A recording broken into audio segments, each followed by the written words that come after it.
I'd like to call this meeting to order. Please join me in the Pledge of Allegiance. I pledge allegiance to the flag of the United States of America and to the republic for which it stands, one nation, under God, indivisible, with liberty and justice for all.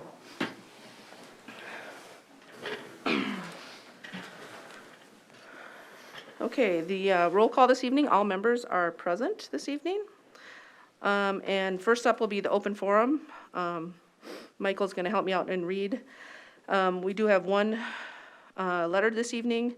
In accordance with our board policy, we do set aside 15 minutes to receive citizen input through this open forum segment of the board. The letter we received is from William D. Markert on 7690 Crestview Drive, Prior Lake. In December, the school board approved the Commitment to Equity and Inclusion resolution. This resolution is divisive and polarizing. Social justice and radical activist agendas and indoctrinating children in political ideologies should not be the role of any school board or educational staff.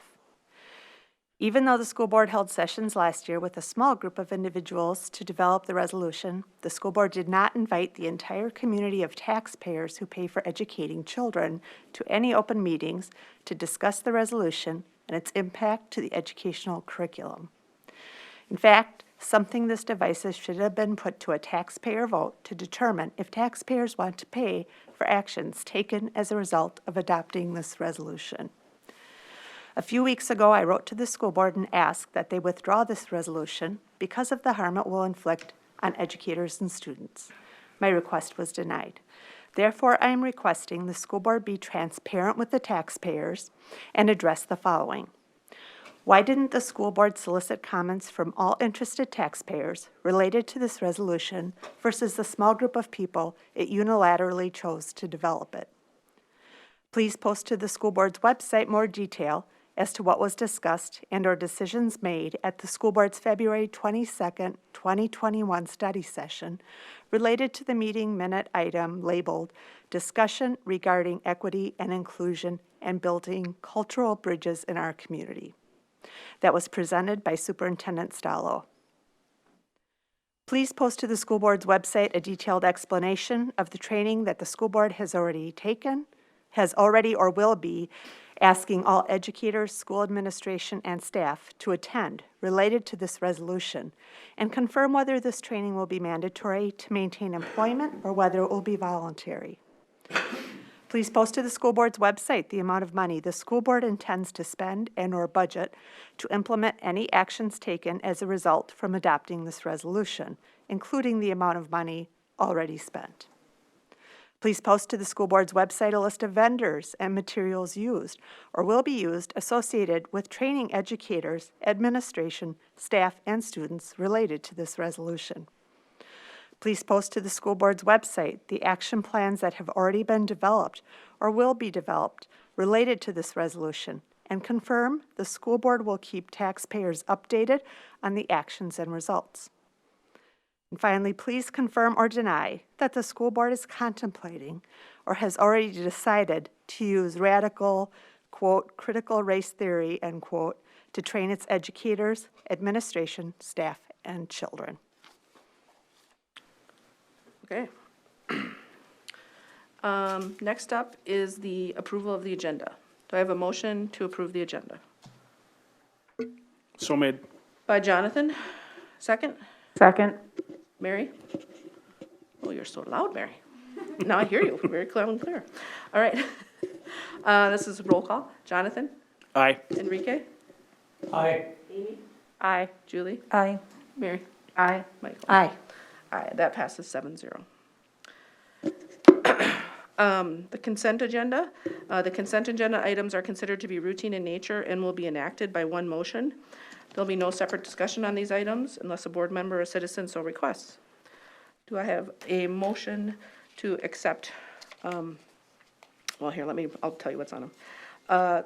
Tonight's consent agenda has the financials, the check wire transfer disbursement summary, the wire transfer EFT and ACH banking, bank reconciliation statement from February 2021, the building bond investment report, the monthly wire detail, the monthly health and dental wire detail, the monthly check detail, the monthly ACH detail, approval of the school board minutes for the regular board meeting, March 8th, the study session, March 22nd, candidates for employment, resignations, terminations, non-renewals, the district retirements, and the leaves of absence. Do I have a motion to accept the consent agenda? So made. So made. By Michael, second by Enrique. One note I am going to say here is, because it is this time of year that we always get usually our annual retirements. And I just want to make note of those. I'm going to read the names. Carol Akey, 31 years of service. Paula Case, 33 years of service. Ellen Dudzik, 18 years of service. Kelly Jonke Gertis, 31 years of service. Bonnie McGarry, 8 years of service. Deborah Rubesh, 15 years of service. Sandy Timmerman, 35 years of service. Leanne Weichel, 20 years of service. And Michelle Prosen, 25 years of experience, of service. And I always do this every year. It's 216 years of service. So I really want to thank those individuals for serving our district and our families for that amount of time. They will be very hard to replace. Okay, I have a motion and a second. Jonathan. Aye. Enrique. Aye. Amy. Aye. Julie. Aye. Mary. Aye. Michael. Aye. Aye. That passes 7-0. Resolution of acceptance of gifts. Do I have a motion to accept the resolutions of gifts as listed? So made. That's Amy? Mary. Mary, sorry, I'm not good at that. Can't. Do I have a second? Second. Enrique. Roll call vote, Jonathan? Aye. Enrique? Aye. Amy? Aye. Julie? Mary? Aye. Michael? Aye. Aye, that passes 7-0. Next up is Laker Pride, Dr. Salo.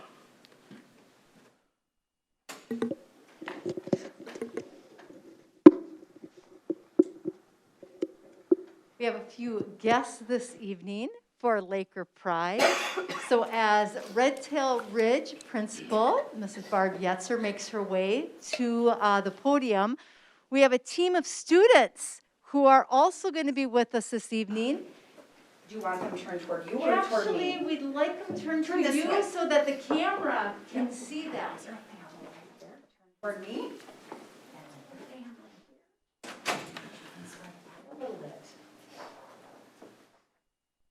So, I'm sorry, but I just want to, before, the students, can you back up just a little bit? Because we want to be sure to get you on camera. The camera's up in the ceiling up It's there. right up here, so you might need to even come back a little bit more. There we go. So we're so excited to have you tonight. Every year, we have a district theme. And our district theme this year is We Are PLSAS, which means Prior Lake Savage Area Schools, Voices. So tonight we have an opportunity to learn about the influence and the power of your voices as student leaders at Redtail Ridge. So with that, I'll hand it back.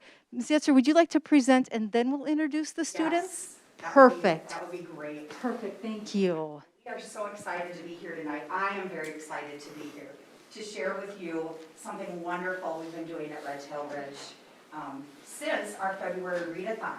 Our students, along with our PTC, raised over $26,000. And one of their big items that they wanted to do with some of the money is to purchase another piece of playground equipment. And it has been probably 7 years or so since we've gotten any new playground equipment out there.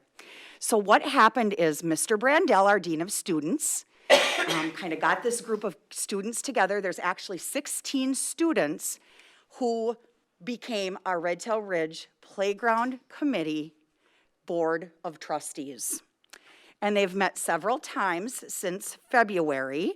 Once we knew what our budget was of about how much money we could spend on another piece of playground equipment, they went out and they checked out the area of the playground that it's going to go on.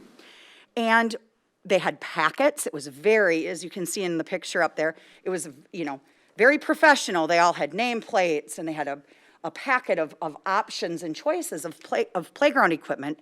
And then they had to go off over a weekend, and then they went and got to go visit other playgrounds with their families. And so they brought back different ideas. They narrowed it down to our 3 options right here. This coming week, we will be working on a video to present to the whole student body. Then the entire student body is going to vote on one of these 3 pieces of equipment, and that will be what we will be doing for our new playground piece. One person that I do want to recognize is Carissa Wassing. She is our PTC president, and I can't say enough about all of our PTCs in the district and how supportive they are for anything, especially through distance learning, and all of the things that were required and asked for of them. And so I can't say enough. So Carissa, thank you very much, and for being here tonight as well. So Dr. Stallo, if you want, we will have each student say their name, and then we wanted to know, I want to know, what's their favorite part of being on this committee? What has been their favorite experience? Well, that sounds great. I'm going to just bring the microphone next to each of you, and you have to speak kind of loud because of the masks and to make sure that our cameras can get this. So we'll start right here. My name is Josie Benson. I'm in 5th grade, and one of my favorite parts about being in the committee was being able to make decisions for the rest of the playground so kids can have a fun playground so they can learn better and have fun. Thank you. My name is Zane Benson, and I'm in 2nd grade. My favorite part about being in the committee of trustees is that you're gonna make decisions that not many other kids are gonna do. Make other kids get to have fun. That is fantastic. Thank you. My name is Blaze Benson. I'm in 3rd grade, and my favorite part is being able to vote of all the things we could do. Can't wait to see what the vote comes out. When is the vote again? Next week. Okay. And So you'll make sure we'll that let you let know. us I'll know, put it in won't our you? newsletter and everything, Okay, absolutely. very Yep. good, So thank y'all you. better be looking for the Redtail Ridge newsletter. My name is Sophia Muir, and I'm in 5th grade, and my favorite part of it is everything. Hi, my name is Ella Wassing, and I'm in 3rd grade, and my favorite thing about this is I get to help. My name is Wassing, and I'm in kindergarten, and my favorite thing about it was everything. Thank you. My name is Megan Tate, and I'm in 3rd grade, and my favorite part about it was being on the team. My name is Cole Hubley, and I'm in 1st grade. My favorite part was everything. Well, you should be so proud of yourselves for your leadership, for organizing all this, and ultimately for making a decision about what's best for kids. And who else is better to make decisions about what's best for kids than our own kids and our students? So thank you very much. Thank you for trusting the voices of our students in this decision-making around real money and real impact on students. So we have for each one of you a Laker Pride certificate, which I'll ask Ms. Yetzer to give to you. And we cannot wait to hear what the outcome of this vote is. Thank you very much for being here tonight. And I just want to mention one more thing, is there are 8 other members too of this committee. So we thank them, and they've got certificates as well. So we're excited to see how this all plays out. Excellent. Well, thank you all for being here. Thank you, parents, for also bringing your children and your students and for supporting them through this really amazing process. Thank you very much. Thank you.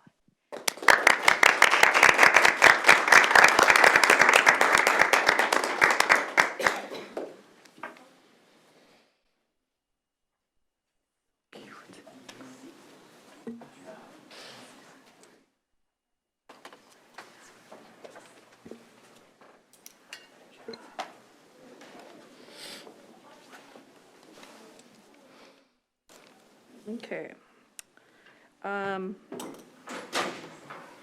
Next up, there's nothing for unfinished business, and then on to new business and the Ready to Learn plan. Dr. Salo, it's a report only.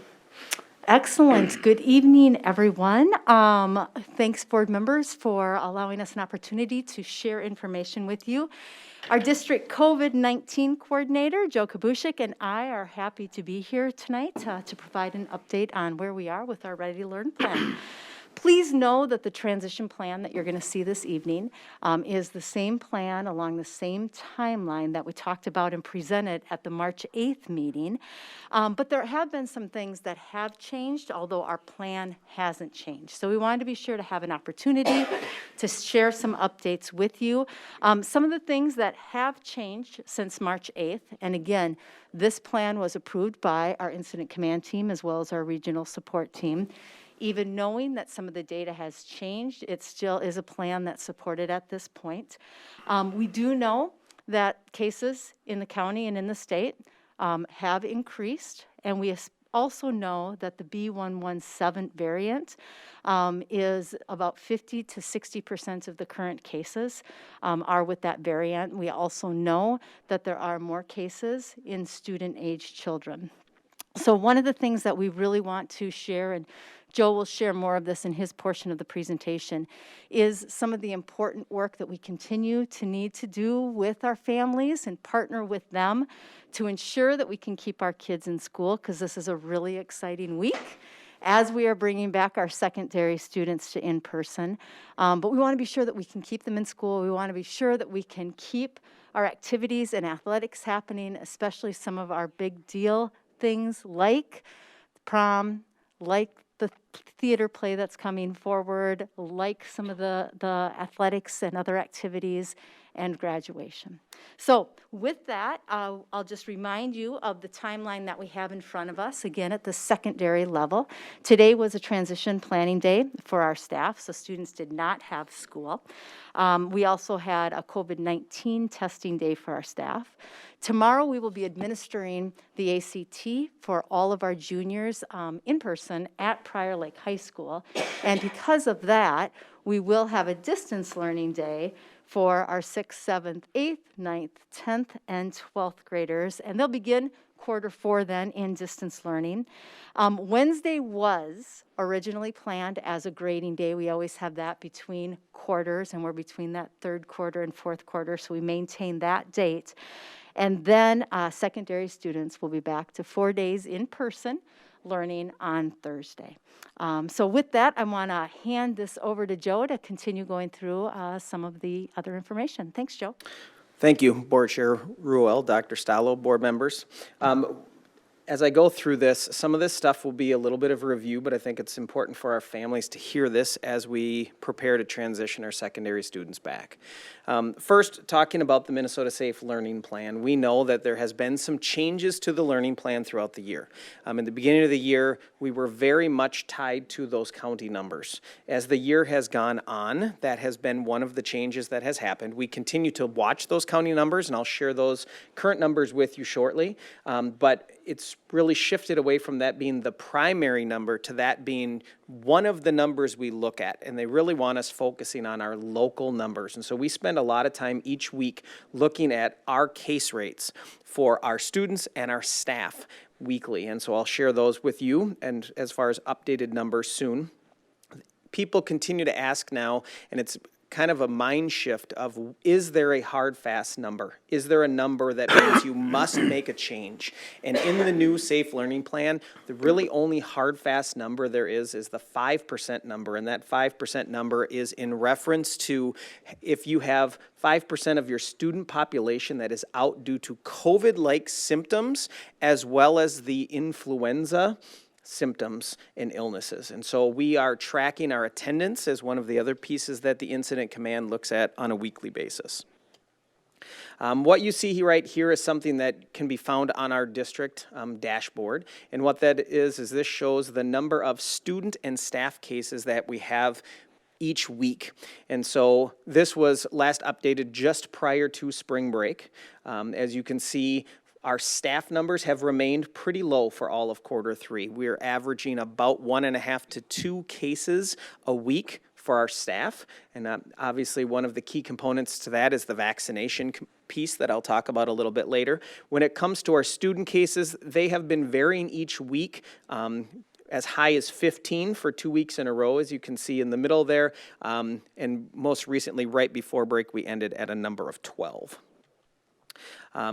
The number that we see, or the graph we see right here, also can be found on our district website, and this is showing the Scott County case rates that we see so frequently being released. The most recent number the state released for the week ending March 27th was actually a number of 58.71. As we have heard from Scott County, and they're predicting that number is projected to continue to rise. They do expect that number to be over 60 this week when it is released. As we're looking at bringing back our secondary students, we continue to look at these mitigation strategies. And the key thing to remember is that the mitigation strategies don't eliminate exposure.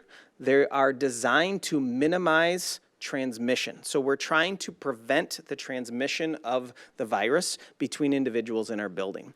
And so the first one that we've been doing since January, when we return with all elementary students in person, is the need for our staff to currently use 2 layers of mitigation when working with or around students. And as there's been some conversation about if staff are vaccinated, do we continue to do that? And MDH feels very strongly right now, due to that variant that Dr. Stallo mentioned, which is more transmissible, that we continue to use those 2 layers of mitigation. We'll continue to watch, and if changes can be made in the future, that would be great, but right now we'll continue that process.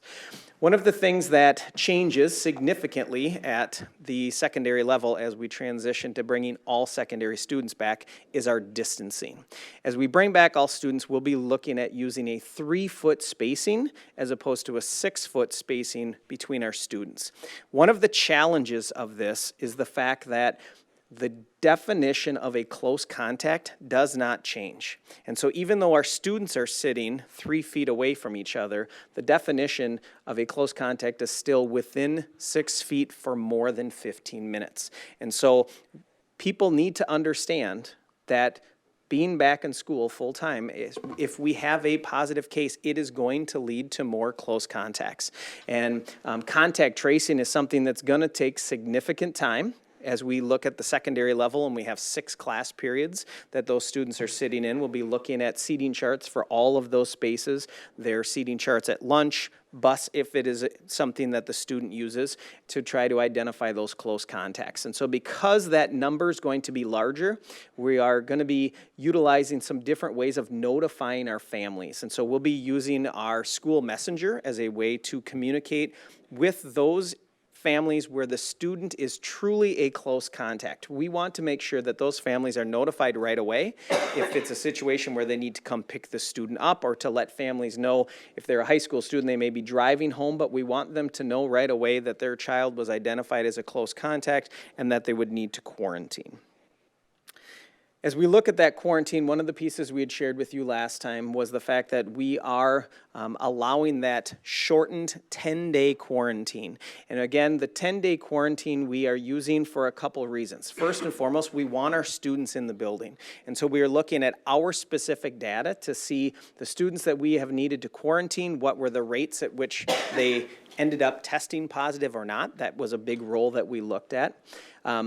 We also like the idea of the numbers being consistent, where if you test positive, you are in a 10-day isolation, and now this way we have 10-day quarantine for those that are close contacts. So it eliminates some of that confusion of, is it 10, is it 14? The only time that a 14-day still comes into play is if it is a household contact.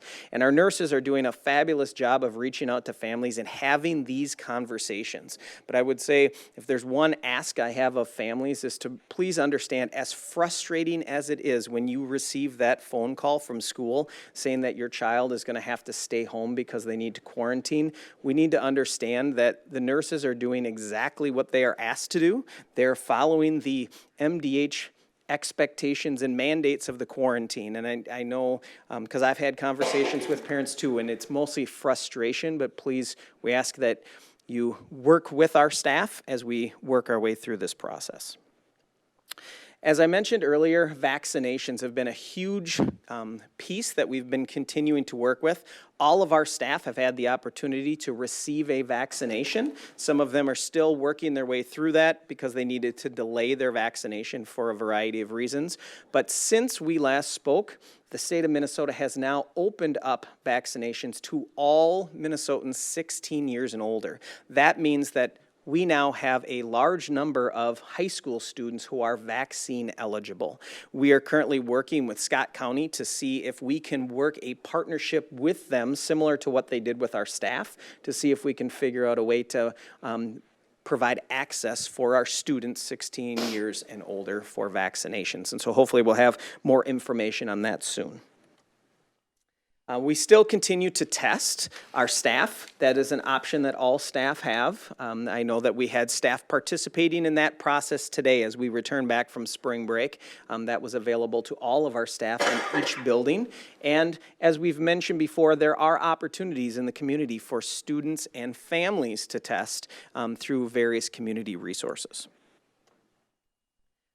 As Dr. Salo said, we're getting towards the finish line. We can see the light at the end of the tunnel, and it's a very exciting place to be, but we need to make sure that everyone is remaining vigilant. We want prom in some capacity for our seniors and juniors at the high school. We want graduation for our seniors. We have a full spring full of sporting events and activities and clubs that we want our students to be able to participate in. In order for that to happen, we need to make sure that we stay vigilant and continue to follow these necessary strategies, at least for the short term, to get us to that point. And that includes, as you can see there, we have to continue to wear those face coverings, practicing that social distancing, and most importantly, if people are feeling ill, we need people to remain at home. If you're feeling ill, that is the number one thing that people can do, is to remain home away from others.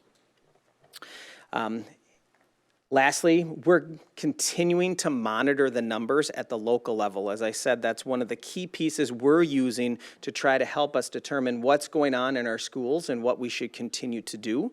Our goal is to have our students in the building. We want them there. I can tell you the conversations I'm having with students, teachers, everyone is very excited about secondary students returning, but we want to make sure we're doing it safely. So we ask that everyone continue to be vigilant, continue to contact the schools if there's a positive case or a student is not feeling well, so that we can make sure that everyone is able to safely return to school.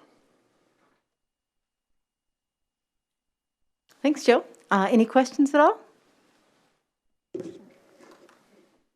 Can't help but remember the fact that you set a seating chart for lunch for secondary or high school students. How's that going to work? Great question. So at the middle school, that's actually already done. The middle school has been using a seating chart for lunch for a while. At the high school, what we want to do is we want to provide the high school students the opportunity to have a little flexibility with where they sit, but at the same time, we need to have daily documentation. And so on each table, there's going to be a large QR code. And the expectation is that the students will scan the QR code and they'll enter it. That will then tag their email. It will also timestamp so we know the exact lunch that they were in and the table they were sitting at, so we can see the 4 or 6 students that are sitting at that table depending on the size of the table. And then we'll do that each day, and so we can always reference back to that. I like that.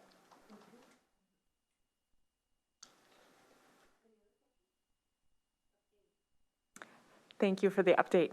If you have any update on prom or graduation that you can share, I'd be curious about that. And then I'm also wondering about if we have students in the 16 to 18 age range and they've been vaccinated and they're 14 days past their final vaccination, are they required to quarantine upon exposure? All right, I'll answer the second question first, and then I'll move to the first question. So the answer is yes. If we have students 16 to 18 years old who are fully vaccinated, so as you said, 14 days post, and a reminder that our 16 and 17-year-old students are only able to receive the Pfizer vaccine. That's the only one that is approved for 16 and 17-year-old. 18 years or older can take any of the vaccines. And, as you said, it is correct that those students would not need to quarantine if they are fully vaccinated, the 14 days post their second dose or their only dose if they were the Johnson & Johnson vaccine. As far as updates on prom and graduation, I can tell you that Dr. Bezick and myself have met multiple times with our high school prom committee. We actually went ahead and sent out a survey to all of our students to try to get some input on what they have. And so we're actually meeting with them again in a couple of days to look at the results of that survey. We have a date set. It is Saturday, May 22nd, and we're hoping that we're going to be able to have some activities. Unfortunately, there are some pretty tight restrictions that MDH has placed on us when it comes to prom. That includes they want students in pods of no more than 6, and then those pods of 6 have to remain more than 6 feet apart from all of the other pods with no intermingling of pods. That can be challenging for students at a prom situation, and so that's why we really laid it out for students to say, this is what our requirements are. What are some options we can provide you, both from a Grand March standpoint and to options after that? And so we collected their feedback. We're going to meet as a prom committee, like I said, on Wednesday, and hopefully we'll be sending out the more detailed answer in a little bit. And as far as graduation, kind of similar to that, we have our graduation date. I know that Dr. Bezick was working on a letter that will be going home to all seniors, kind of laying out our date, our makeup date, and what our options are. Because again, we have current restrictions as to our restrictions are not around our students at the graduation, because if we have them on our football field, because we already do the outside graduation, they're considered the participants, very similar to a football, soccer, lacrosse type of game.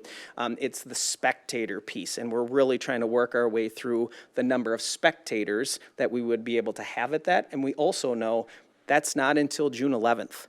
And there's going to be a lot of changes or continued changes around guidance with that. So we want to lay out, here's what we know, here's what we can plan on, and then we'll also continue to make changes as we work our way through.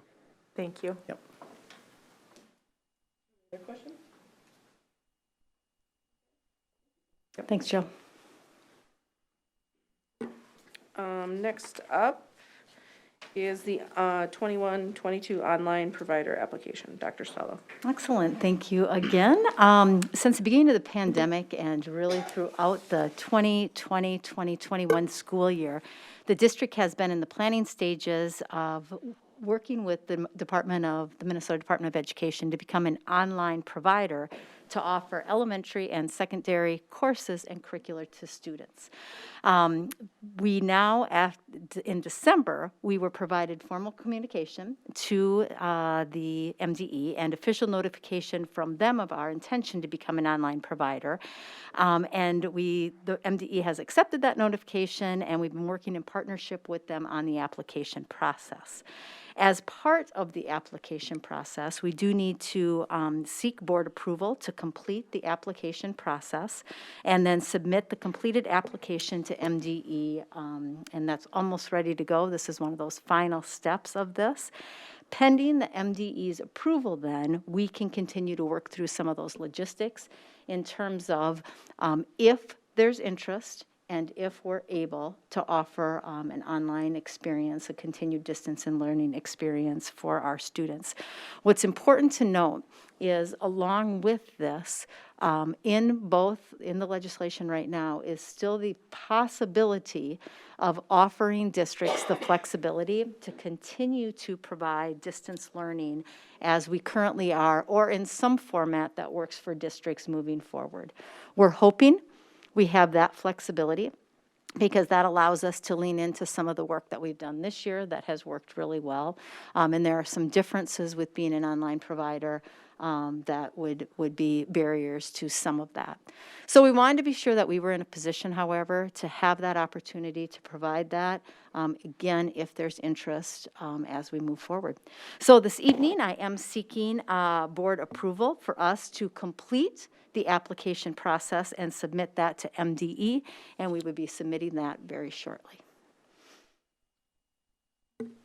Okay. I'll take a motion in a second, and then we'll have questions. If anybody has any. Do I have a motion to approve the online provider application? So made. By Mary, second. Second. By Jonathan. Any questions? Comments? Mary?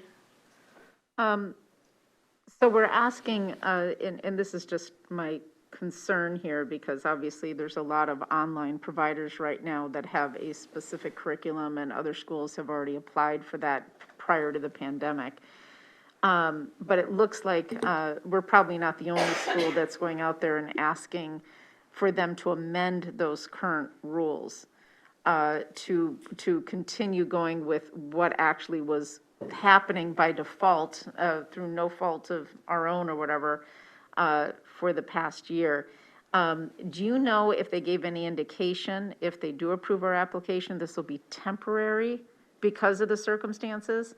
Is it like a limited time, or is this something we're actually asking the Department of Education to actually modify their current online certification? So if we get accepted as an online provider, we can be an online provider. We can do that moving forward, and I don't know for sure if that's a 3-year license or ongoing. I'm not exactly sure what that is.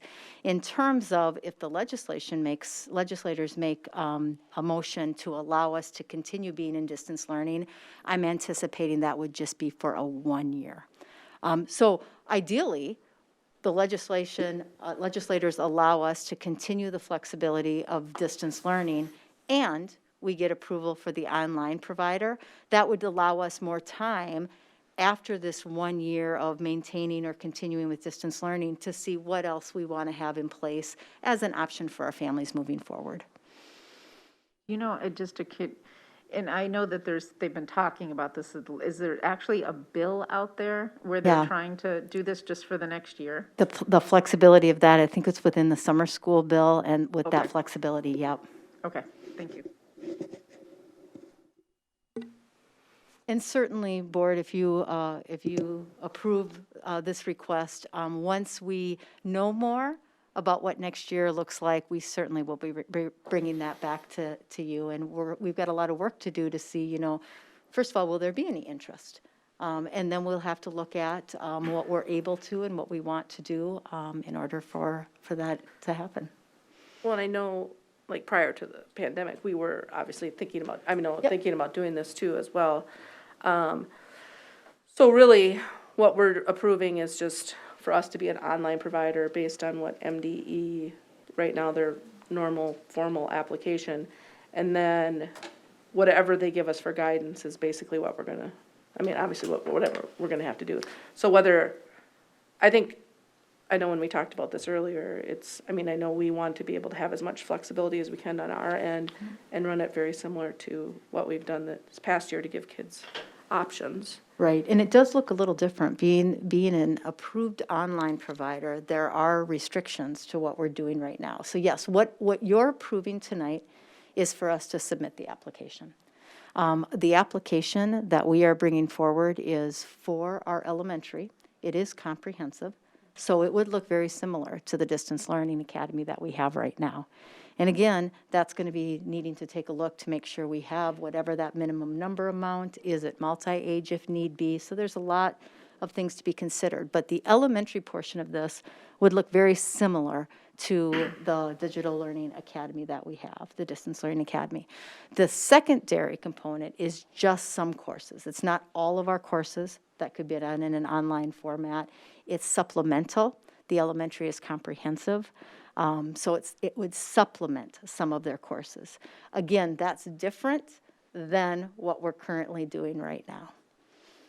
I do think even pre-pandemic, it would be nice to have the flexibility for our families, because I know there's different situations out there, and whether kids are doing part-time or whatever, that they're able to do that within our home district, I think would be. Yep, and there are some different funding pieces on this, so it's not at all a win-win for us, but it does provide that choice, and it gives us an opportunity to continue to build some options. But we would definitely have some work to do in terms of what that means for funding, and to be sure that it is a sustainable option for our families. Well, and students that do this would obviously get a prior high school diploma. Correct. Which is not, Yep. We can't do that with everybody, so, okay. All right, any other questions? Mine was answered. Okay. I have. One more? Terry brought up a good, Dr. Stallo brought up a good question there, because I know that concurrent to everything going on right now, and I haven't been paying that close attention the last couple of weeks, there is that funding issue.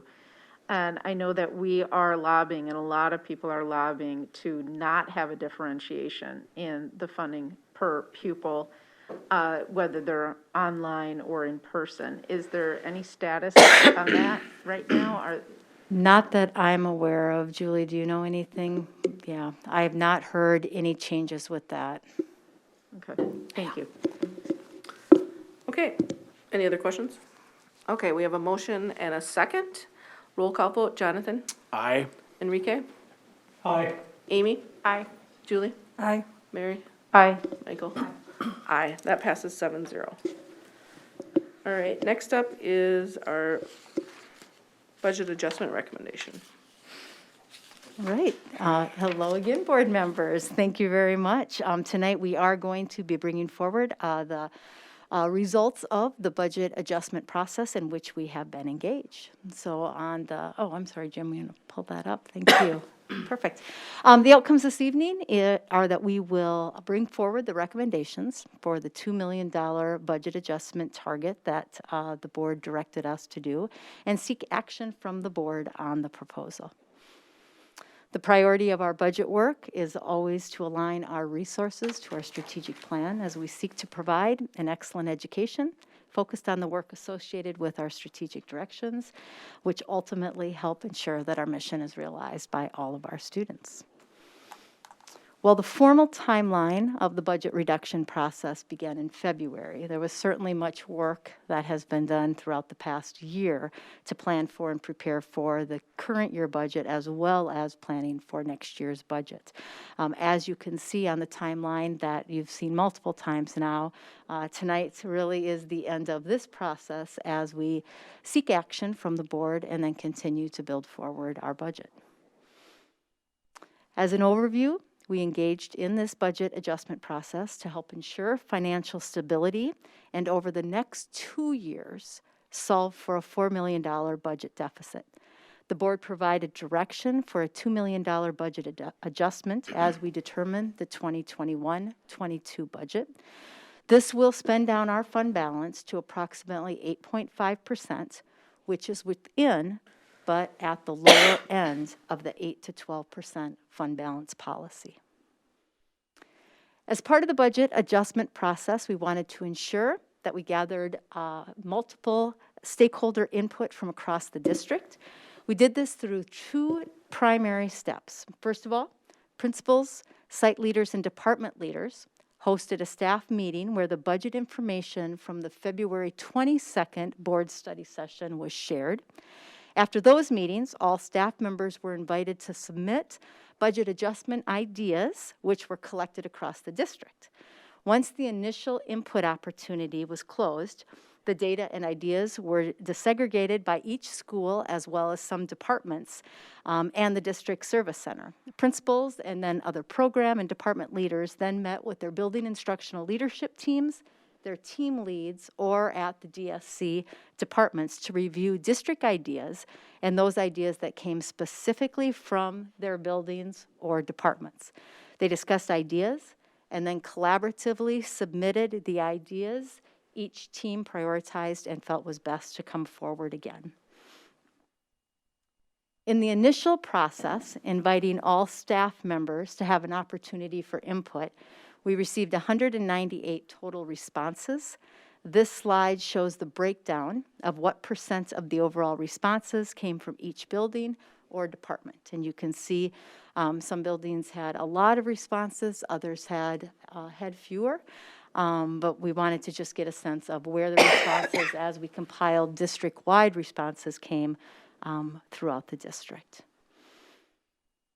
Those 198 ideas centered around the following themes: administration, staffing, and substitute reductions, and we'll talk about this later in the presentation. Curriculum and professional development work, and again, you will see a recommendation about the district staff development that is coming forward.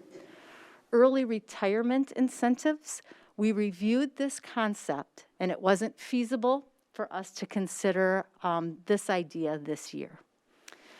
There were some suggestions and input around the fund balance and about the ideas about the board spending down more of the fund balance, which is exactly the direction that you gave us at one of our last meetings. Originally, you had provided direction for a $2.5 million budget adjustment, and you agreed to spend down more of the fund balance while also maintaining the policy parameters when you directed a $2 million budget adjustment target.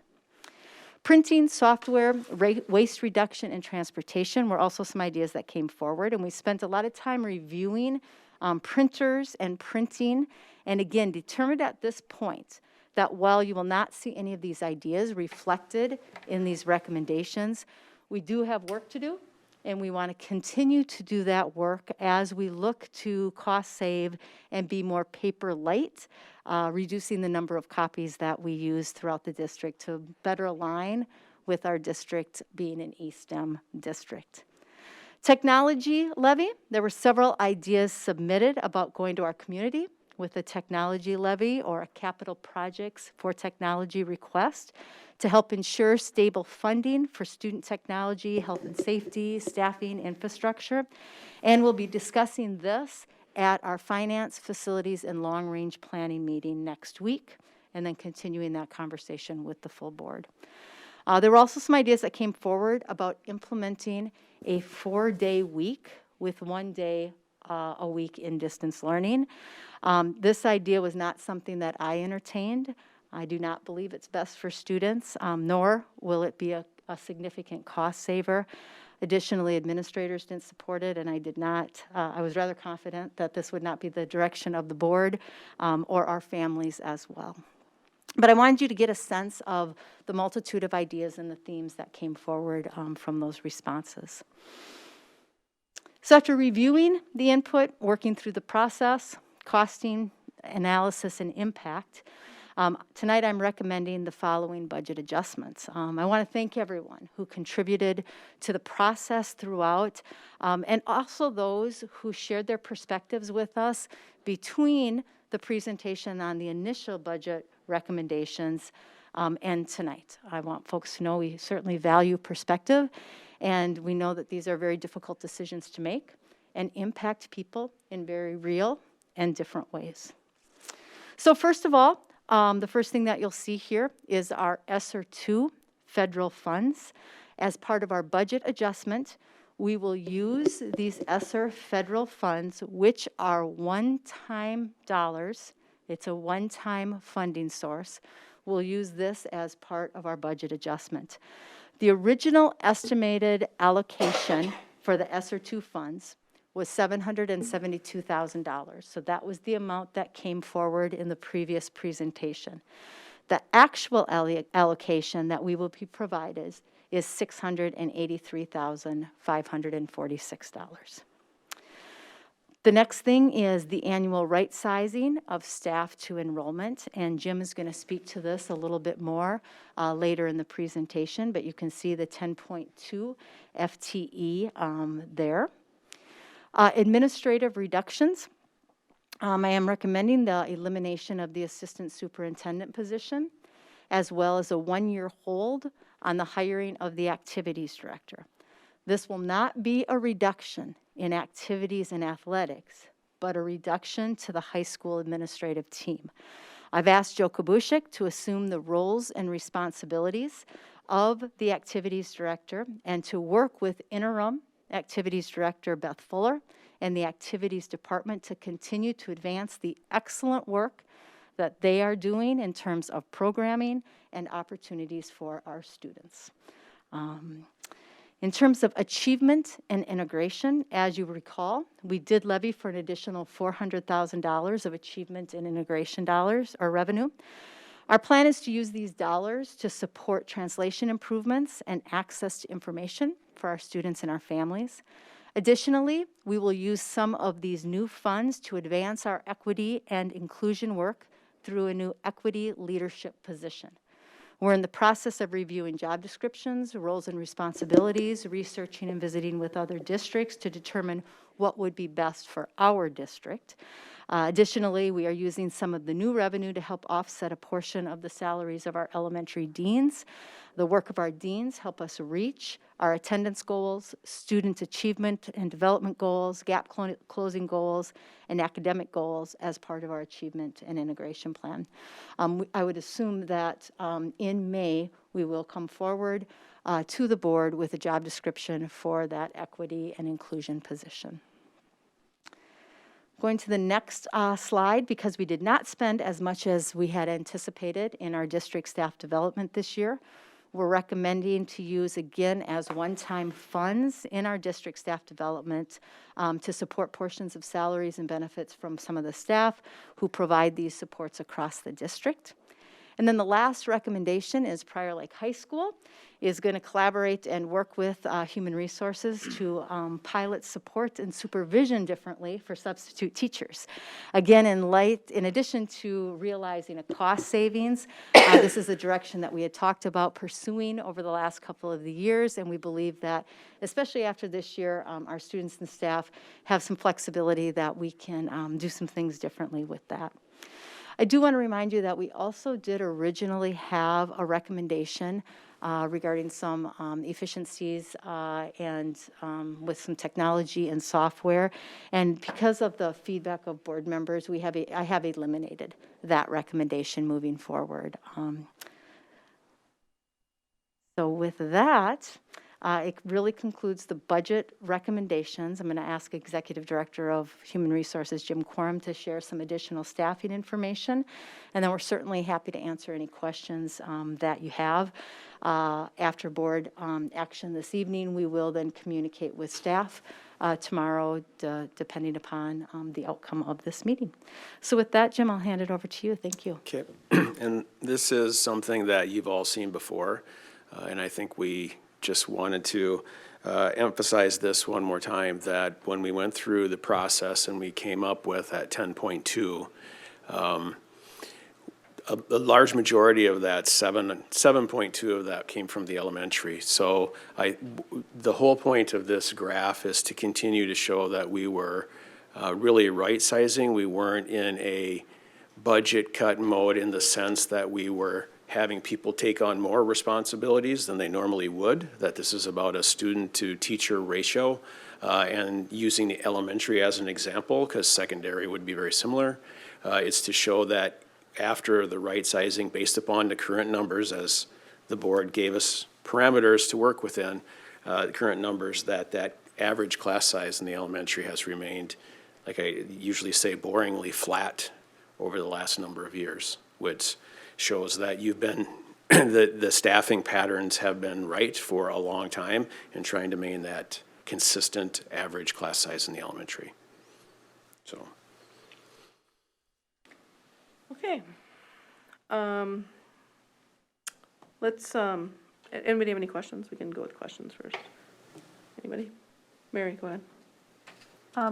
Could you go into a little bit more detail about the achievement integration? Are those funds that we used last year for something, and then this year they're the same, and we just didn't, that was kind of confusing to me still. No, yeah, thanks, Mary, for the question. If you recall, we did levy for additional dollars, so we have about $400,000 of additional revenue this year. So in the new things that we'll do with that money is we've allocated a portion of that for translation services. That's an area that over the last several years we've recognized we need to do better in, and figure out what those better services are and how to use money accordingly to make sure that our families have access to information. The other new piece of that will be an equity and inclusion leader. And again, that's something that we're researching right now and we'll bring forward to you. And I think there's another portion of some other resources in terms of the new money. But then the additional monies that will be used to offset the rest of that new dollar will be portions of the elementary dean positions that would have been paid before out of our general fund, but we'll be able to have a savings in our general fund by utilizing some of those achievement and integration dollars, again, because of the work that our elementary deans do. Just like our secondary deans, who also a portion of their salary is currently being paid for out of integration and achievement funds. But because a portion of what they do, the work that they do with students to support students and families is aligned to the goals of achievement and integration.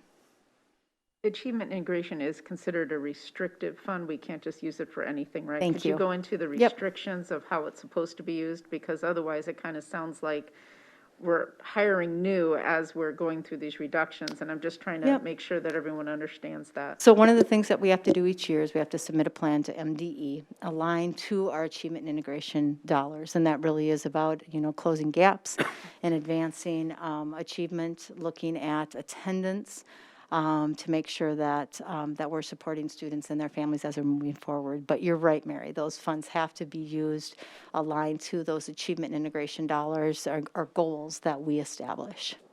Thank you. Any other questions? Comments? I have another question, but Go I ahead. don't know if anyone No, else did. go ahead. On the slide, and I mentioned this, I did, and I appreciate the staff's, very willingness to answer a lot of questions leading up to this. But I was going to ask Terry or Jim if you could go back to that, the label of stipends on the slide before this, and just explain that particular term, just because it is a broad term. And I know you went over it a little bit on the slide, but I was wanting to know if you could actually explain what you meant by stipend for the staff development piece. I think the specific of that is some of the Wolf Ridge stipends that we didn't pay from this year because the trip did not happen. Right. So I am not one, I believe that is the only stipend amount I think so in that. too. Jeff isn't here, Yeah. but that was about half of the cost because we didn't go up there. So We still paid a portion of the stipend because Yep. our amazing teachers designed with Wolf Ridge an experience, a home experience. So they still did some work and still did a bunch of planning in order to have an opportunity for our students, but it wasn't that overnight, some of the costs that we normally would have with that stipend. And that is something that we worked with the bargaining unit on to establish. I was just trying to clarify, because that's what I thought it was when I had my questions answered, but I just wanted to make sure that when you were going through the slide, that the stipend itself didn't come from the lack of professional development from the staff. Yeah. Yeah, thank you.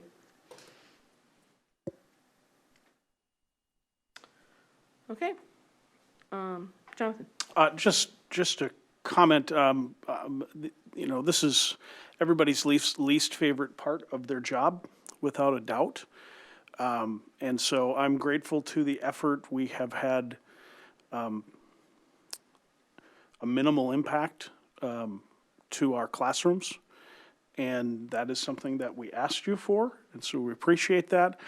I do think we always look at when we look at our budget and where we spend money and how thin we operate at the administrative level, and to be having a position gone is just going to put more work on all the folks who are still there, and so I do appreciate that in the process, and so I just feel good about where we are.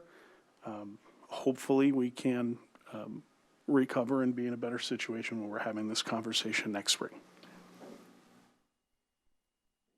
Michael? I just want to add a comment. I want to add a comment also, or a couple, and that is for those who maybe are listening and very focused on the Prior Lake Savage budget process. For those of us who are following what's happening statewide, this is happening in districts all over the state. Not only was COVID an impact, but a lot of the funds that are coming in are one-time allocations. These aren't long-term budget-sustaining allocations, and they're specifically earmarked. And so what's tempting to say the government just threw a lot of monies at public education, it's very specific and very limited. In addition, we continue, as all the districts do in the state, to struggle with the fact that not only do we look at a percentage of increase for our general fund, that is not always there, but inflation continues to go up and our funding is not tied to inflation. So again, we are not the only district struggling with this, but that gap widens every year. So it is not, we are fighting some things that we just can't win when we do this, and we are not alone. And I think if you're not someone who's attending regular education meetings or listening to state updates, it looks like Prior Lake is just struggling, and you just really we need the context to understand those larger issues that we are trying to work within, and we are not alone. Okay. Mary? Yeah, so just to add on to the statements before we vote, first of all, whenever you do a reduction in staff, you are reducing people. And that is something that we need to take into account, whether it is a non-renewal, voluntary resignation, whatever, they're still affecting individuals. And for that, we should take that very seriously. And as Jonathan said, whenever you reduce any staff, you are piling on the work to everyone else. It's the same with any business. And I've been through multiple reductions in force in my companies and over time, and it's an incredibly difficult decision. It's not one that we should make light of because it's a right sizing or anything like that. So the bottom line is that people are going to have to do the same work under already strenuous circumstances. I'd also want to take into acknowledge the morale issue. This year, I did feel that the survey and the process of involvement with the teachers were better, but I have to think that given the fact that we were doing this even before the pandemic, which is not the same as other districts, and there's some districts that aren't going through any of these reductions right now, but I think that some of the lack of participation in the survey is really a result of historical concerns and a reflection of how this has been dealt with historically. However, I was fairly, I did like the review of the way the survey went out to try and get the feedback from the staff and from administration this year. You know, we do need to self-reflect here. The buck does stop with the board, and we do make our own rules. And we do need to have, in the near future, a long overdue reflection of how some of the situations of the variables that are within our control, that we do sit down and review that. We try to do long-term strategy a little bit better, understanding the roadblocks that are in our way.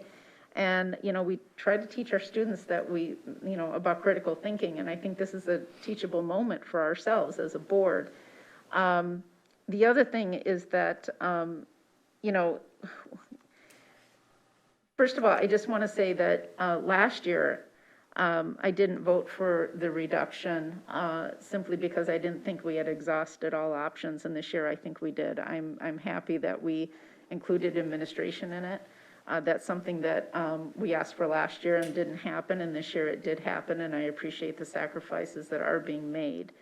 I would like to, however, as we go forward, somehow or another, start to engage a lot more of the feedback from staff in particular and from the educators that are on the front line in order to help us lead better and have less of a situation going forward.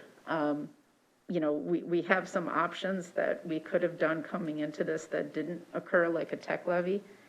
So we need to make sure that we take advantage of those going forward and that we do what we can to prevent these types of situations from occurring.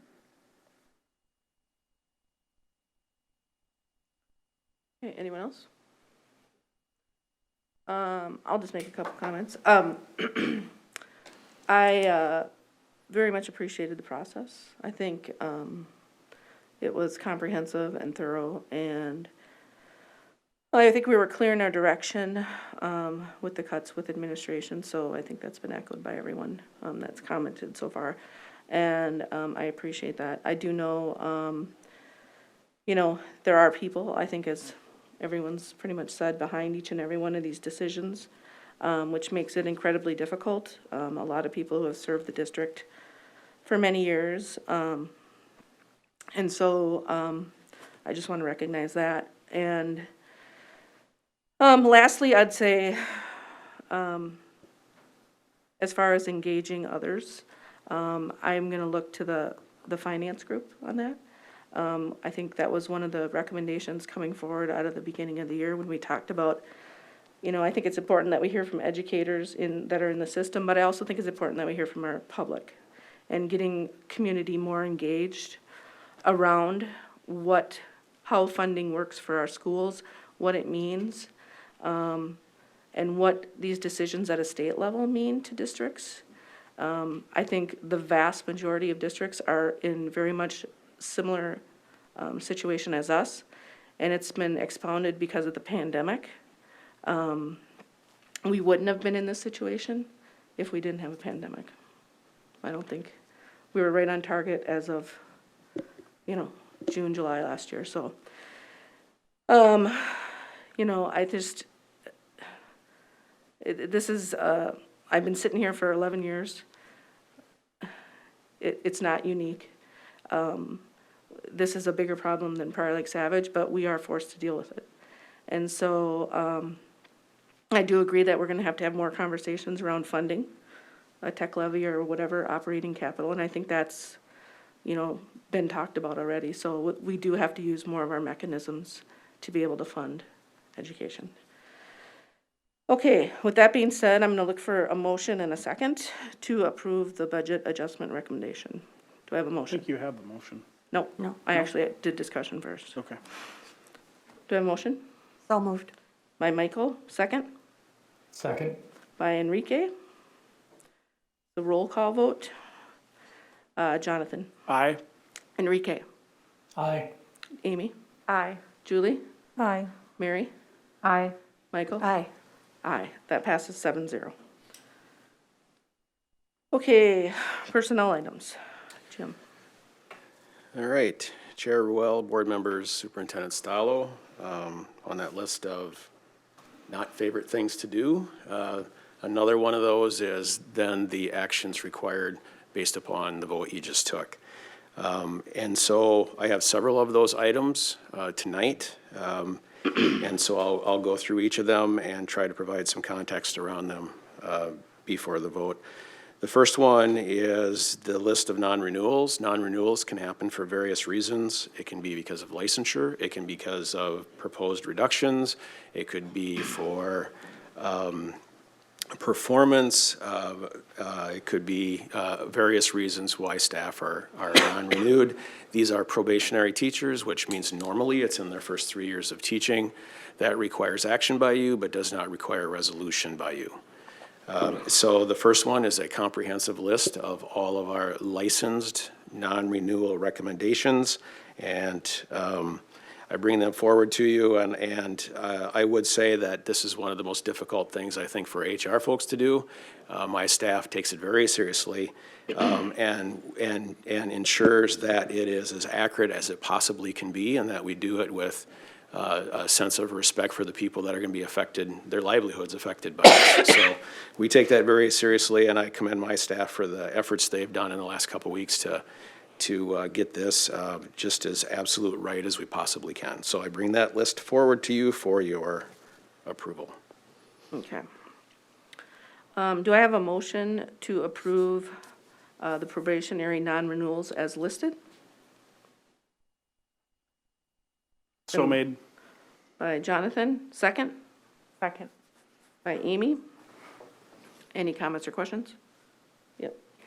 I know Jim, I had asked you questions about this earlier too, but if somebody's looking from the outside, it does look like we're releasing a large number of staff and understanding the HR side of it. Some of these are people that have to bring their contract to an end each year, and then it's renewed the next year, for example, with licensure issues at Loyola Del Lago. So if someone were looking at the board packet, they may think, oh, they just talked budget, and now we're letting go of all these staff. Do you want to just speak to that for a minute? Sure. There's several reasons. Oftentimes, a teacher may be, in the state of Minnesota, we have tiered licensure. And if you are in a Tier 1 license, a Tier 2 license, there are very specific criteria around how long you can remain employed. And a lot of our teachers in unique programmings, like you mentioned, are on a Tier 1 or Tier 2 license.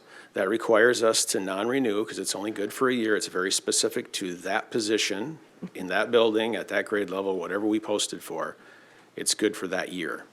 Then the process, we need to post to see if we can find, the context would be to see if there's someone licensed in that area. Most of those are so unique enough, we normally don't. And oftentimes, the people that we currently have in those positions are the best qualified. And so it's a process that we automatically have to go through. For 6 or 7 of these, that's just related to strictly licensure. It isn't that there isn't a position there. It isn't that we don't want them. That's a process that we have to go through each year annually. Thank you. Same thing as we did last year. Thanks. Yep. Okay. Any other questions? All right. Roll call vote. Michael? Aye. Mary?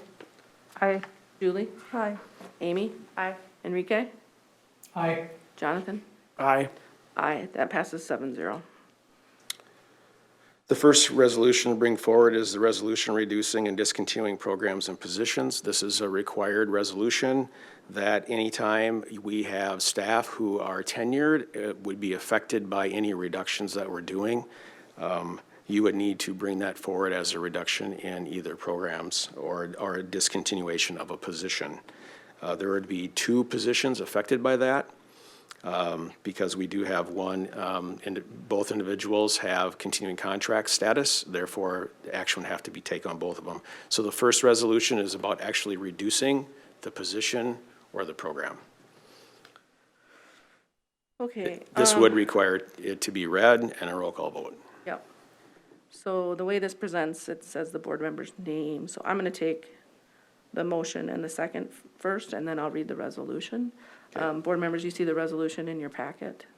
Do I have a motion to approve the resolution for reducing and discontinuing the programs and positions of assistant superintendent and secondary French teacher? So made. By Mary. Second? By Second. Julie? All right.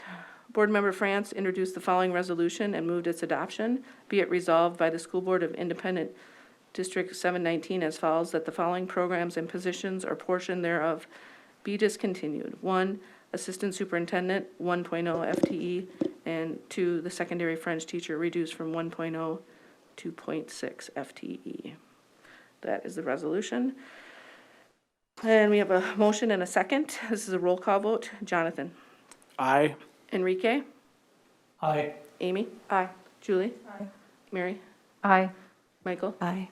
Aye. That passes 7-0. The next 2 resolutions are related to, unfortunately, the individuals assigned to those positions, and that is required to be read by name and for the reasons for the ULA, the unrequested leave of absence. The first one is for a resolution proposing placement on requested leave of absence for the French teacher. Again, this would be read out loud in a roll call vote. Okay. I'm going to make the motion myself. I'll look for a second at the end. I'm changing the way I'm doing it here. Board Member Ruel introduces the following resolution and moved its adoption. Be it resolved by the School Board of ISD 719 as follows, that is proposed that Anna Steedman, a 1.0 FTE teacher, be placed on unrequested leave of absence without pay or fringe benefits at the end of the 2020-2021 school year effective June 30th, 2021.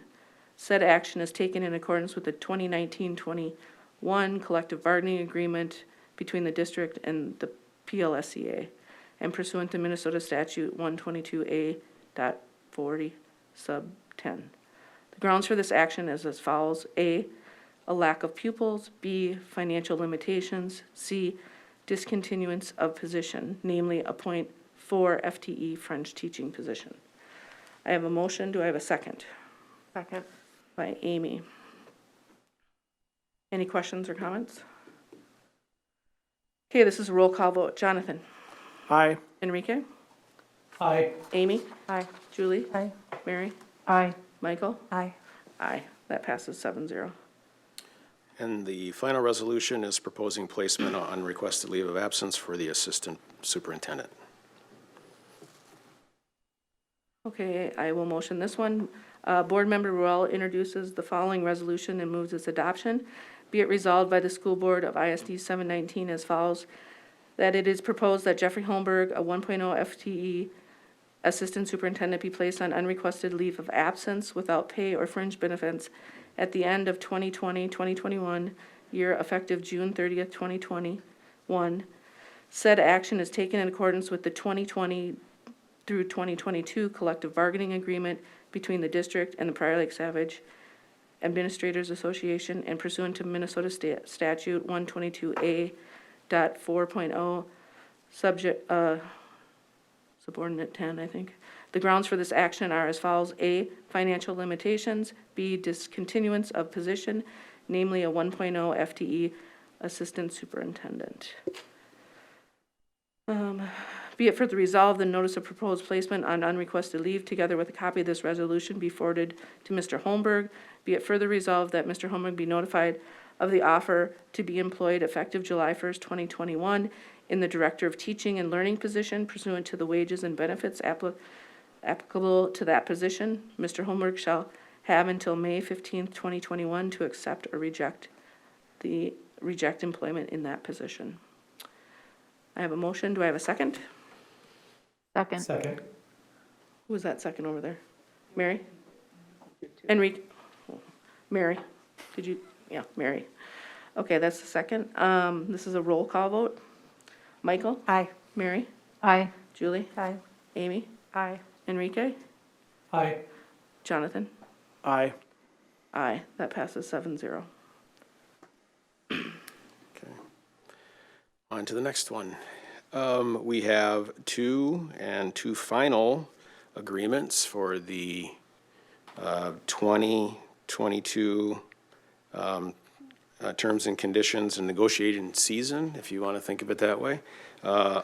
Quite a bit after the fact of the school year starting, but we got there. And the one that I want to make mention of initially is the PARAs, the Minnesota School Employees Association. The terms of the agreement are abbreviated in your board packet, and it is consistent with all of the parameters that the board has given us through this entire time in regards to salary increases, along with any other parameters which you included in there. So that would be the first one that I would bring forward. Included also in here is the final individual contract, which we have that done as well, and that again is consistent with all other individual assistant director and director contracts as well. So I bring them forward for your consideration. Okay. Is everyone comfortable taking these together? Okay. Yeah.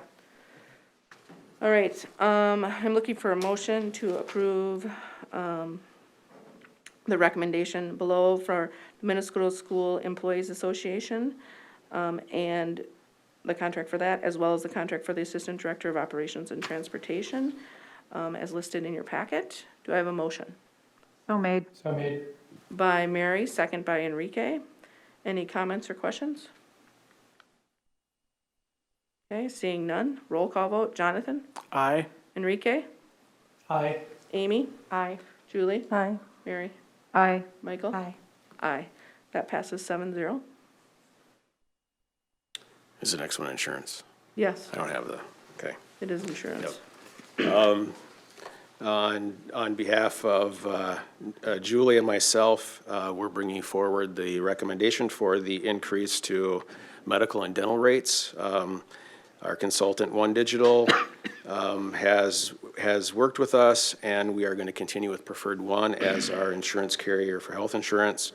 And the recommendation from the insurance committee is a recommendation of an increase of 6.11% in our health insurance.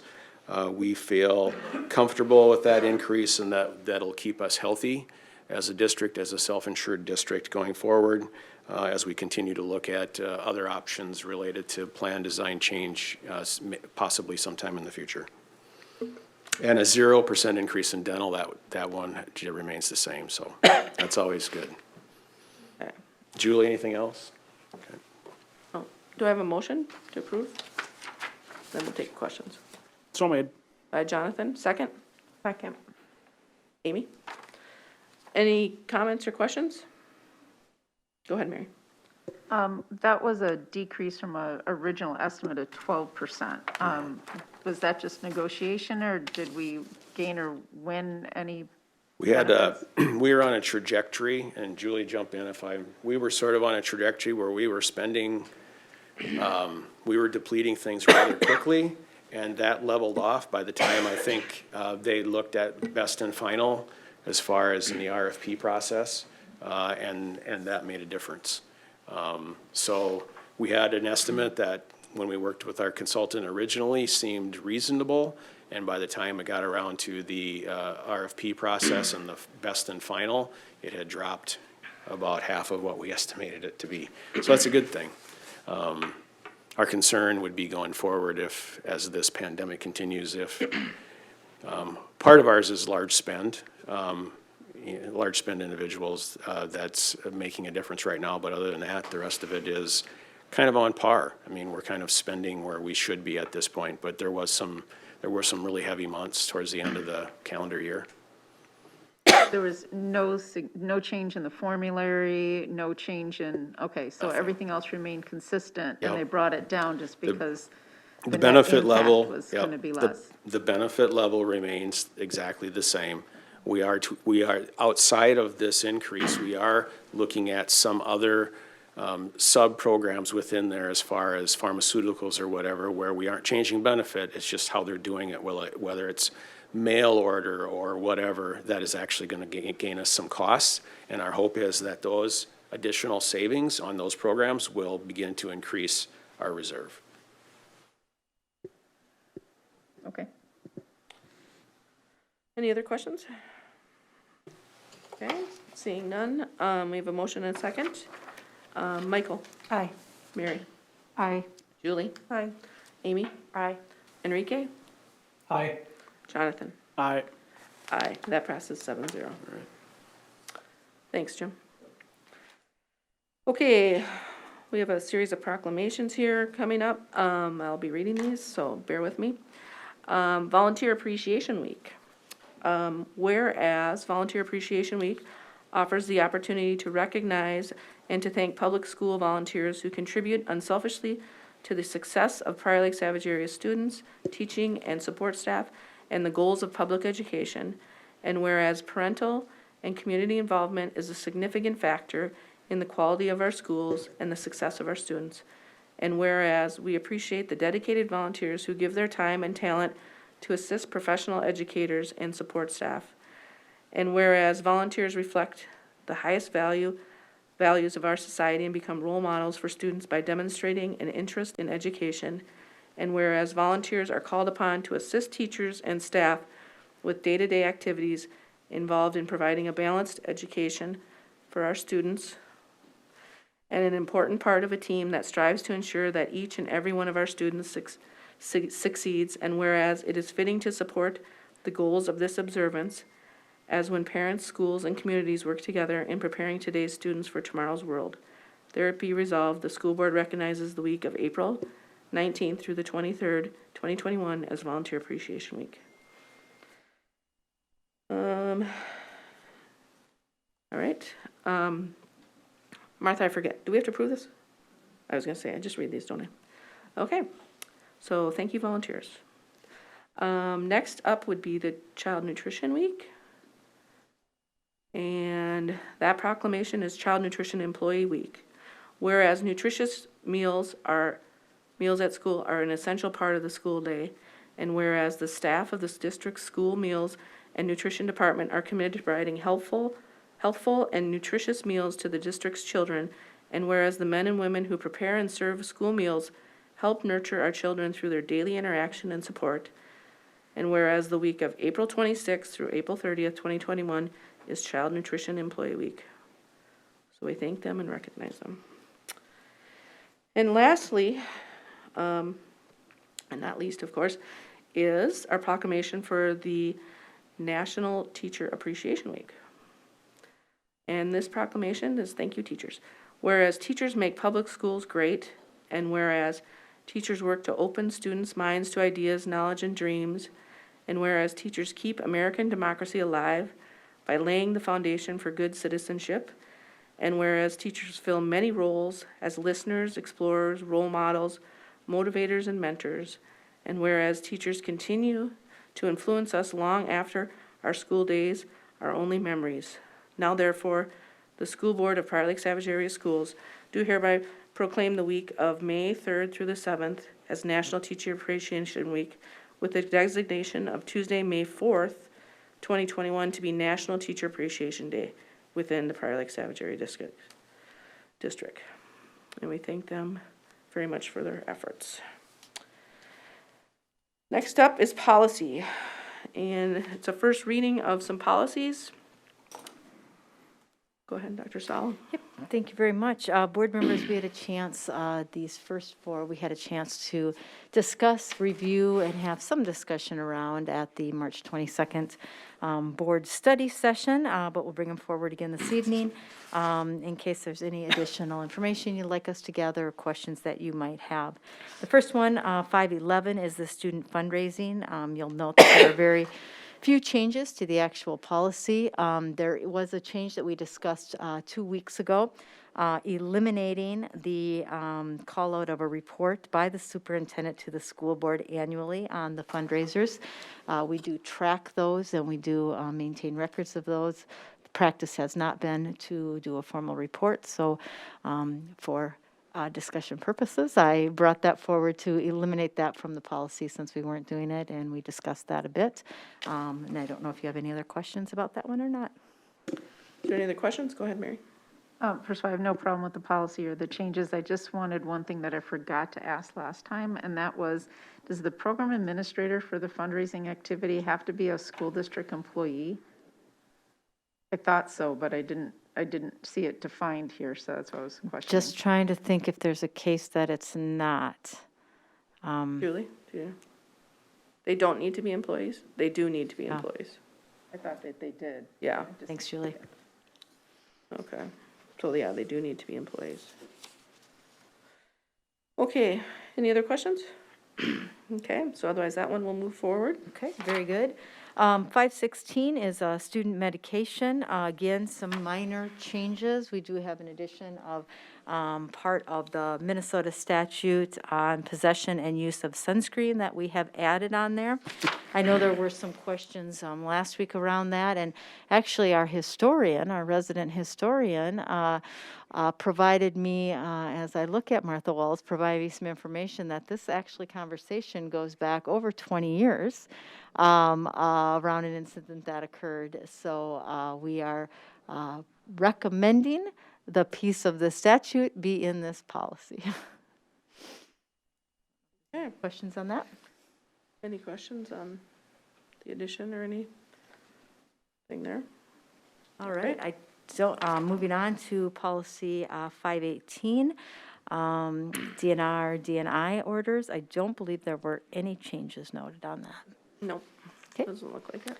And then the immunization requirements, again, pretty minor changes in terms of just making sure that we added a few other folks that could provide statements. Otherwise, very minor recommended changes to that as well. Okay. No questions on those, looks like. Okay, so those will move forward. And then the second reading of policies, we have 505, looks like, which... Oh, I'm sorry. These are board approvals. I missed it. Sorry, my iPad or my computer's a little slow. Yeah, I here. think board. Sorry, board we don't have any second reads, and we're Correct. at board policy approval.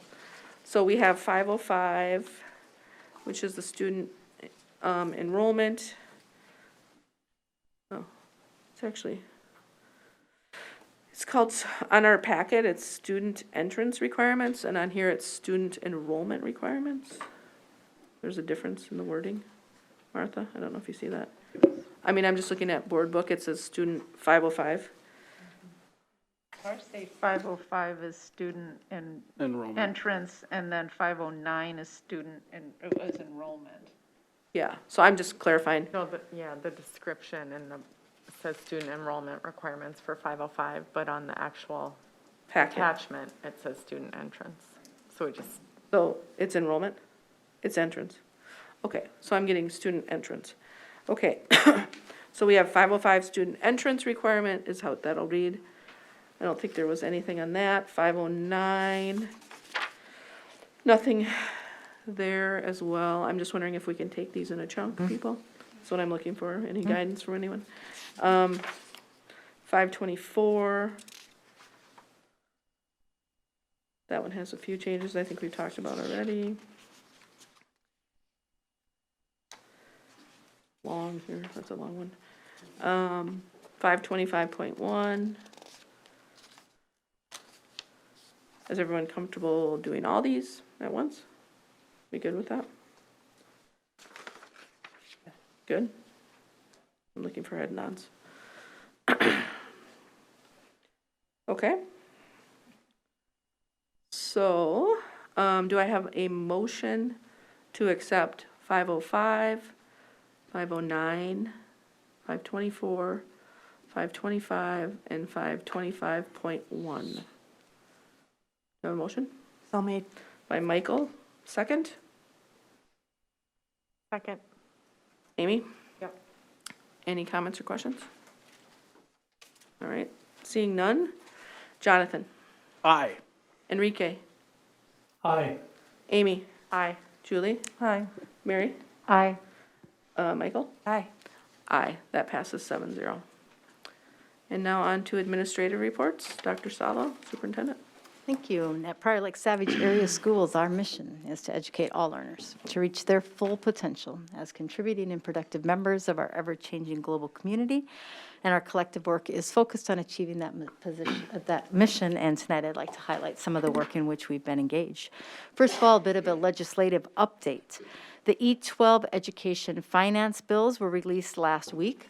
The Senate bill proposes no increase in the basic funding formula in the next biennium and does not address the growing cross subsidies in special education and English learners programs. At the same time, the Senate bill will provide millions of dollars in new subsidies for non-public schools through a new education savings account program. The House bill includes a 2% increase in the formula, links the formula to inflation beginning in fiscal year 2026, holds the special education cross-subsidy at the current level, and reduces the cross-subsidy in the English Learner Program. The House bill will also allow school boards to renew an existing operating referendum by a vote of the school board. So those are bills that we're going to want to continue to follow and to reach out to our legislators as we work through the process. They work through the process in the next couple of weeks. In terms of enrollment, as you know, we continue to watch student enrollment very closely and are making an effort to work to increase our numbers. A comprehensive marketing campaign for incoming 2021-22 kindergarten families has been underway since December. We're also launching several promotional activities in an effort to gain back families who left our district during the pandemic. We'll continue to provide an update on enrollment as we move forward. Our district has once again earned the Certificate of Excellence in Financial Reporting Award from the Association of the School Business Officials, ASBO International. Our district has been an award recipient for the past 11 years. According to ASBO, Prior Lake Savage Area Schools earned the certificate after providing a high-quality comprehensive annual financial report for the fiscal year end 2020.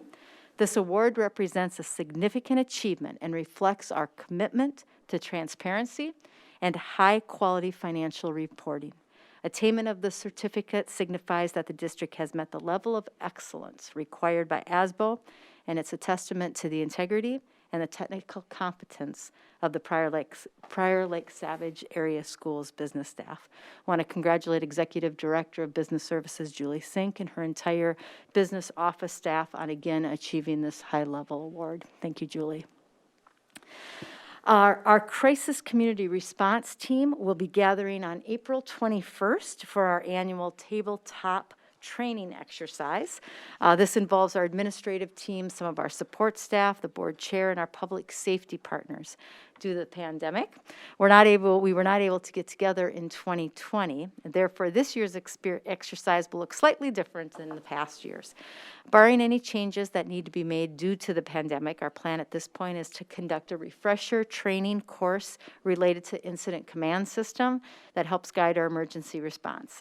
In this exercise, the emphasis will be focused on leadership and situational leadership and decision-making within the first 5 minutes of an incident. This will assist us in how to achieve a positive outcome during an emergency situation. Lastly, I'd like to congratulate, we had 24 Twin Oaks Middle School 7th graders who are advancing to the State History Day competition. The state competition is going to be held virtually this year, with students showcasing 10 projects in 4 different categories, including documentaries, exhibit boards, performances, and websites. This year's theme was Communication in History, the Key to Understanding. A total of 64 students participated at the school level, creating 35 different projects, and the state competition will be held at the end of this month. Thank you.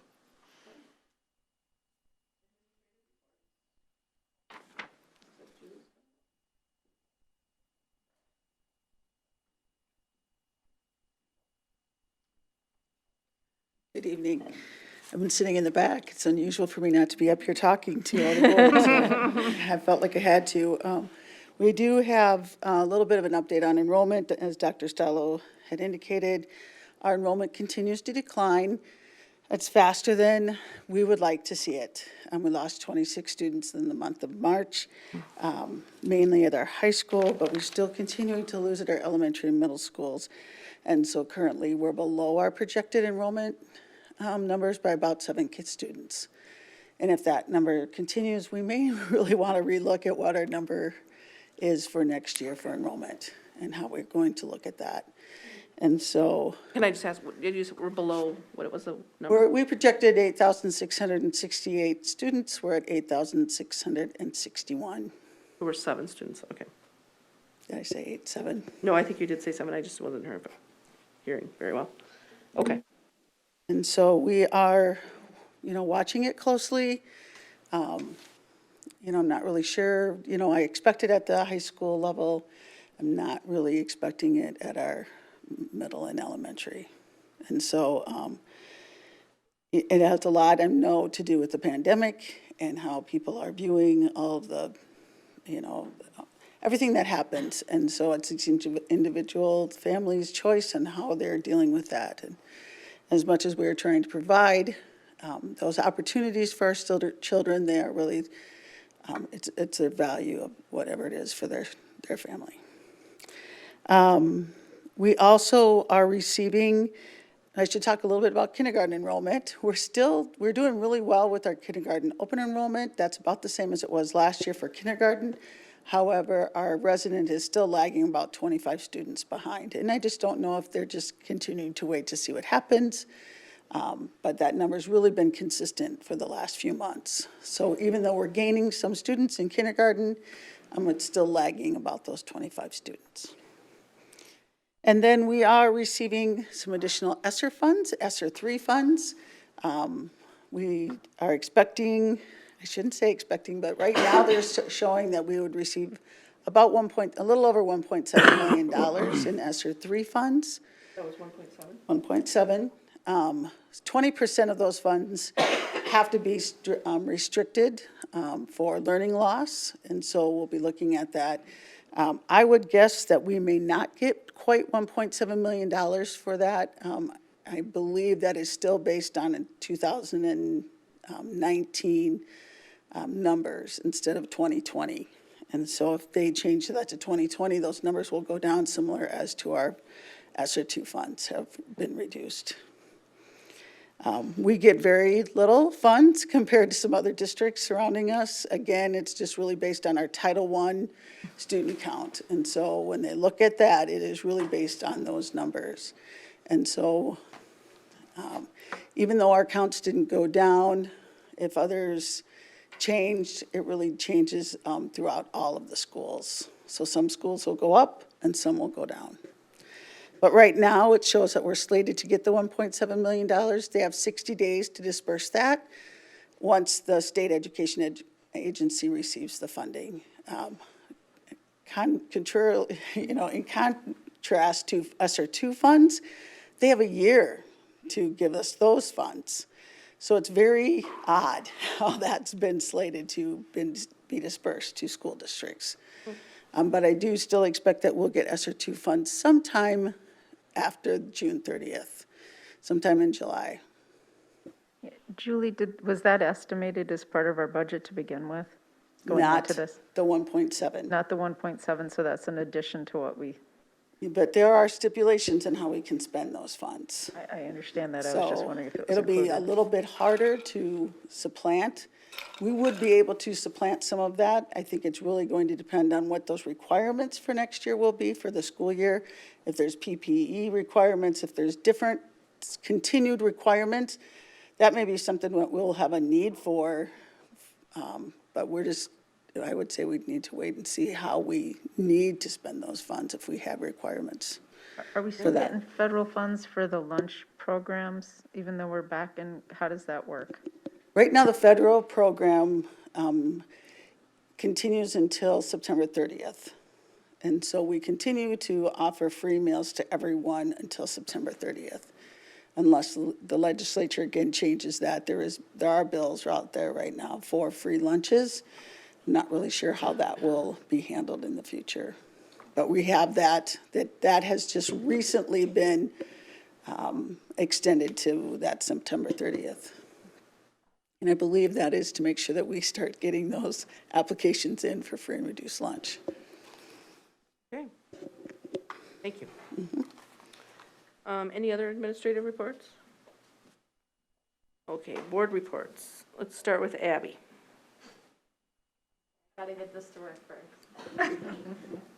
Hello? Yep. Ooh, I feel so loud today. Is it like, am I doing it good? Yeah, you're good. Okay, I don't have a super huge report this week because we've had a lot of time away from school with this weird week of spring break and weird coming back to school week. So student council is trying to get rolling on some spring activities and figure out what we can do. We have a meeting coming up with administration where our exec board is planning on meeting with them and just discussing what we can do and trying to figure out ways that we could adjust the things we have done in the past to still be able to do them, or if we need to come up with new ideas, we're always open to do that. So that's kind of all. I'll keep you guys updated on what the going-ons of student council are, but we hope obviously to engage the student body as much as we can with the limitations that we're given. So we'll see what those are coming up with our meeting with administration. Awesome. That's all. Well, it's good, we're figuring it out. We'll figure it out. All right, any other board reports? You want to go first? Sure. Amy. I'll talk Okay. a little bit. So the PLSEA CTOC recently hosted a town hall event in support of the Increase Teachers of Color Act that's being proposed in the legislature. And as part of our public engagement and legislative committee, some of us participated in that town hall. We had community members, board members, teachers, administrators, parents, and most notably students in attendance. It was a fantastic opportunity to hear stakeholder voices, really our students' voices and parents, but a lot of wonderful student stories in an effort to better understand the student experience at PLSAS. So we just want to take a moment to thank the CTOC for creating and hosting this event. And, we just really appreciate that their work is helping us in our journey in our community. And perhaps today more than ever, we say thank you. Any other board reports? Mary? Well, I was there at the thing too, and I wouldn't call the student stories wonderful, but as usual, they were eye-opening and reaffirmed the need for change. I think that's the most important thing. As far as local community, we had the State Science and Engineering Fair occur the weekend before last, and I was thoroughly impressed with the number of educators here from Prior Lake as well as parents who came to help out and volunteer with the judging of the various projects. We didn't have any Prior Lake students actually participate in that, but I was really impressed with the number of educators that came on to help out and also just help in general. And our percentage of, by the way, of diversity of students increased about 65% this year.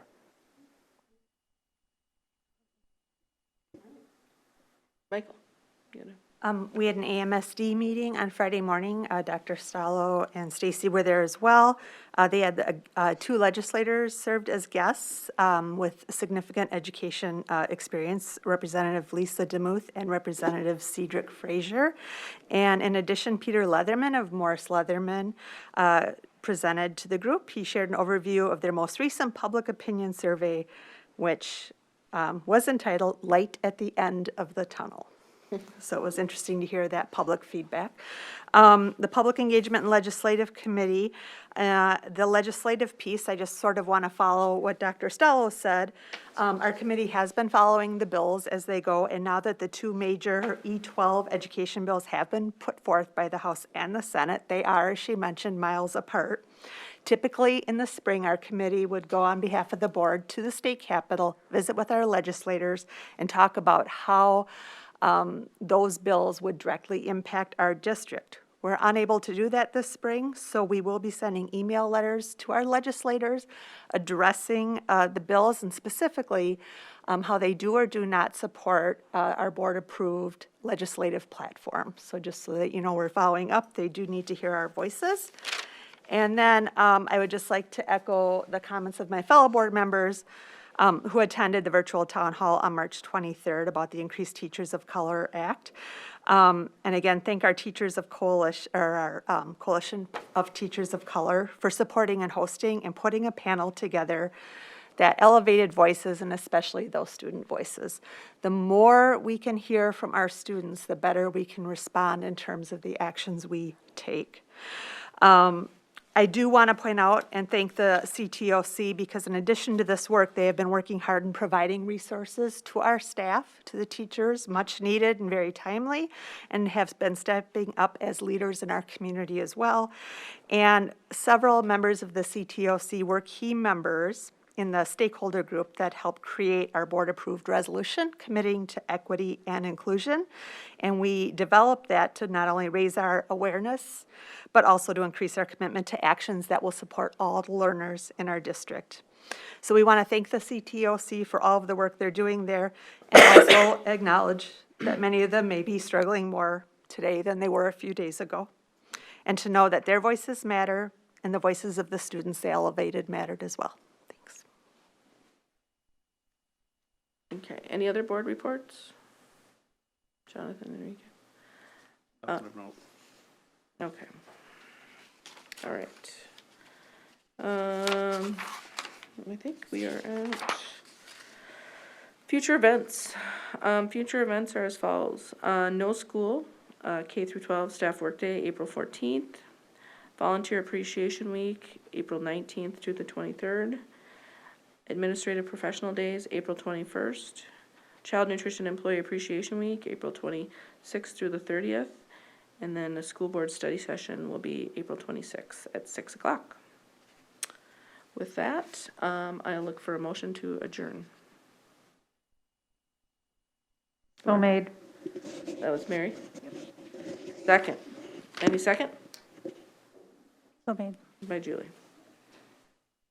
All those in favor say aye. Aye. Aye. Aye. Opposed? That passes 7-0. I don't think I have to do a roll call on that one. Thank you.